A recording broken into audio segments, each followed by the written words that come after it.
एक गांव में एक दर्जी रहता था। उसमें एक बकरी पाली हुई थी। वह बकरी बातें करती थी। अरे, एक बकरी बोलती है। दर्जी के 3 बेटे थे। जब वे बड़े हुए, दर्जी ने कहा, बेटा, अब तुम लोग बकरी चराओ। बकरी दिन भर चरती, भर पेट खाती। लेकिन शाम को जब दर्जी पूछता, बकरी, कैसी हो तुम? तब वो कहती, मालिक, आपके बेटे मुझे खूंटे से बांध देते हैं।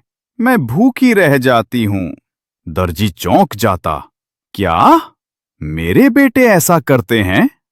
बहुत दिनों तक वो सहता रहा। फिर एक दिन, निकम्मे, निकल जाओ मेरे घर से। मुझे तुम जैसे बेटों की जरूरत नहीं। बेकसूर बेटे, पिताजी, हमने कुछ नहीं किया। लेकिन दर्जी ने नहीं सुना और बेटे घर छोड़ गए। उनके जाते ही बकरी हंसी। आखिरकार सफल हो गई मैं। अब दर्जी समझा, हे भगवान, ये बकरी तो धूर्त है। वह पछताने लगा। हे मेरे बेटों, लौट आओ। तीनों पुत्र दूर दूर नौकरी करने लगे। सबसे बड़ा लड़की का साज सामान बनाने वाले के पास, दूसरा पंचक्की पर, तीसरा दुकानदार के यहां। मालिक खुश थे, पर बेटों को पिता की याद सताती रही। भाई, क्या हमें वापस लौटना चाहिए? आखिरकार दोनों बड़े भाइयों ने निश्चय किया, हां, हम घर लौटेंगे। बड़े भाई को उसके मालिक ने एक छोटी सी मेज देकर कहा, बेटा, इस मेज से जिस तरह का भोजन मांगोगे, वो तुम्हें इसी पर तैयार मिलेगा। दूसरे भाई को चक्की वाले ने एक गधा देते हुए कहा, जाओ, खुश रहो। ये गधा भी अपने साथ ले जाओ। जो ही तुम इससे कहोगे, मुझे मोहरे दो, त्यों ही ये मुंह से मोहरे उगलने लगेगा। जब तक तुम बस करो ना कहोगे, ये मोहरे उगलता ही रहेगा। दोनों भाई अपने अपने उपहार लेकर घर की ओर चल पड़े। सायंकाल के समय वे एक गांव में पहुंचे और रात भर आराम करने के लिए एक सराय में ठहरे। लेकिन सराय वाला दुष्ट था। उसने उन्हें जगह दी, पर बातों ही बातों में उनके उपहारों की विशेषता जान ली।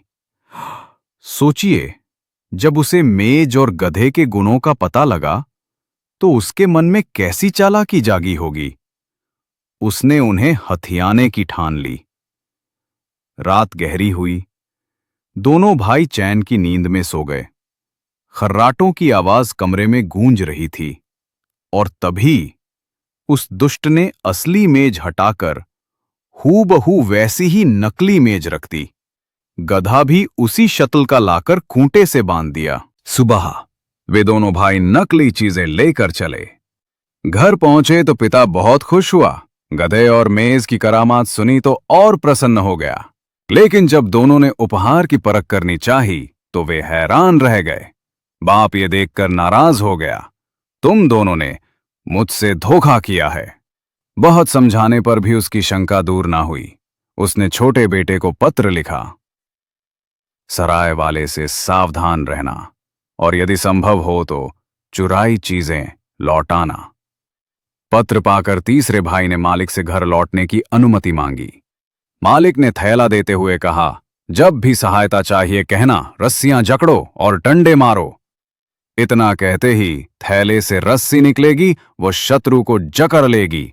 फिर उसमें से डंडा निकलेगा, जो उसकी खोपड़ी पर चोट करेगा। ये सुन दर्जी पुत्र घर की ओर चल पड़ा। वो रात को उसी सराय में रुका। उसने थैला तकिए के नीचे छुपा दिया। सराय वाले को शंका हुई, इसमें जरूर माल भरा है। आधी रात को सराय वाला दबे पांव आया। चोरी करने का इरादा साफ था। दर्जी पुत्र आंखें मूंद कर लेटा रहा। जैसे ही थैला खींचा, वो चिल्लाया, रस्सियां जकड़ो और डंडे बरसो। अचानक थैले से रस्सी निकल पड़ी। उसने सराय वाले को कसकर बांध लिया और डंडा उसकी खोपड़ी पर पटाख पटाख बरसने लगा। अरे बाप रे, छोड़ दो भाई, माफ करो, हाय मरा मरा, सराय वाला रोने चिल्लाने लगा। दर्जी पुत्र गरजा, बदमाश कहीं का, ये चीजें तभी रुकेंगी जब तू मेरे भाइयों से लूटा हुआ माल लौटाने का वायदा करेगा। लहूलुहान सराय वाला गिड़गिड़ाया, हाँ हाँ, मैं वादा करता हूं। तभी दर्जी पुत्र बोला, रस्सी डंडा लौट जाओ थैले में। और वे दोनों गायब हो गए। इसके बाद उसने सराय वाले से मेज और असली गधा वापस लिया और घर लौट पड़ा। घर पहुंचते ही भाइयों और पिता ने मिलकर दावत उड़ाई। पिता गर्व से बोला, मेरे बेटों ने नाम रोशन कर दिया। लेकिन उस धूर्त बकरी का क्या हुआ? वो रात के अंधेरे में भाग गई। अब बाप बेटे उन करामाती चीजों के सहारे सुख और आनंद से रहने लगे।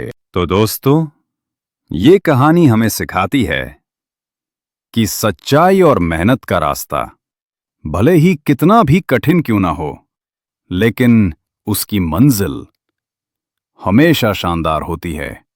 झूठ और लालच से मिली चीजें कभी टिकती नहीं, लेकिन ईमानदारी से जीती गई जीत हमेशा याद रहती है। अगर आपको ये कहानी अच्छी लगी हो तो वीडियो को लाइक करें। कमेंट में बताइए आपको इसमें सबसे बड़ा सबक कौन सा लगा। और हां, चैनल को सब्सक्राइब करना मत भूलना। मिलते हैं अगली कहानी में। धन्यवाद।